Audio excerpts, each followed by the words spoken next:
Hi, this is Alex from phpacademy.org and we're back with the second part of this tutorial for New Boston in detecting the user's browser. Now in the last part, if you haven't watched it already, go back and watch, otherwise you probably won't understand what's going on.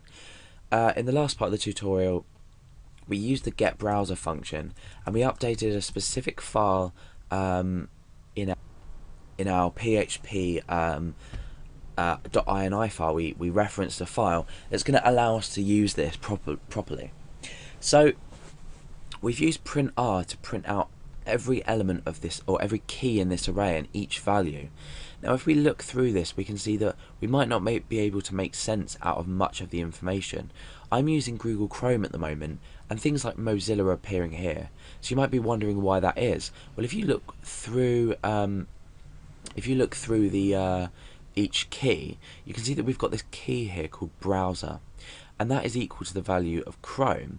So then we've got platform, WinVista after that, blah blah blah. So Chrome seems to be the only correct and sort of direct piece of information that we've got. We've just got Chrome there, we've got nothing else. So therefore this is a really great key where we can extract the value and use this information to detect the user's browser. So by the end of this tutorial, I'm going to have created a program that's going to echo out to the user what their browser is. Or we could probably modify it and say you need to use Google Chrome, for example, if they're not using a browser which is Chrome. Okay, so we've got this information here, so we know that the key is browser. This is obviously an associative array, so what we can do is we can come in here and we can echo out browser. Remember, for arrays we use our square brackets, and we can just echo out the key browser. So now let's preview this in Chrome and see what happens. You can see it's just extracted that information. Now this is all the information that we're going to need. Let's go and test this in other browsers. So I'm going to test it in Firefox and I'm going to test it in Internet Explorer. So I'm going to copy the URL and come into Firefox first of all, and I'm just going to paste that in there. Okay, so now we've got the value Firefox, so it's successfully detected this browser as Firefox. Let's go ahead and open Internet Explorer and do the same. And you can see that it's IE, which is obviously short for Internet Explorer. Okay, so let's take these away and bring back Chrome. Right, so what we want to do now is we've grabbed this information. Now what we want to do is we want to detect the user's browser in terms of telling them that if they're not using Chrome, that they should do. So I'm going to put this browser equal to browser. So this might look a bit confusing, but what I'm in fact doing is replacing this variable, but taking the value of this from this. We're not going to need any more information from this. So what we're doing is we're restoring the information in here. So we can still come down and echo out browser. It will do exactly the same thing. There we go.